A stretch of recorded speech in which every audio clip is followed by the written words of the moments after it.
Mənim artıq bir ildən çoxdur ki, Kaspian Hospitalda işləyən göz həkimi Cahit Şahbazov tərəfindən aparılan yanlış göz müayinəsi, təyin olunan yanlış göz xəstəliyi diaqnozu və icra edilən savadsız əməliyyatı nəticəsində sol gözüm yararsız vəziyyətə düşüb.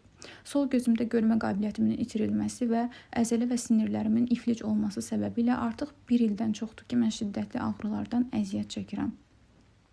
Hüquq və mühafizə orqanlarının təyin etdiyi tibbi ekspertiza nəticəsində müəyyən olunmuşdur ki, əməliyyatdan öncə gözümdə Cahit Şahbazovun təyin etdiyi xəstəlik diaqnozu ilə bağlı heç bir problem olmayıb. Gözüm tamamilə sağlam olub. Tibbi ekspertiza nə az, nə çox düz 3 dəfə həkimə günah vermişdir.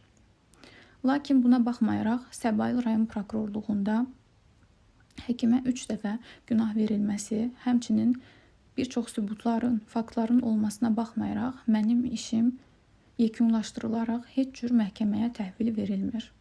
Sizdən çox xahiş edirəm ki, işimin yekunlaşdırılması və tez bir zamanda məhkəməyə verilməsi üçün mənə kömək eləyəsiniz.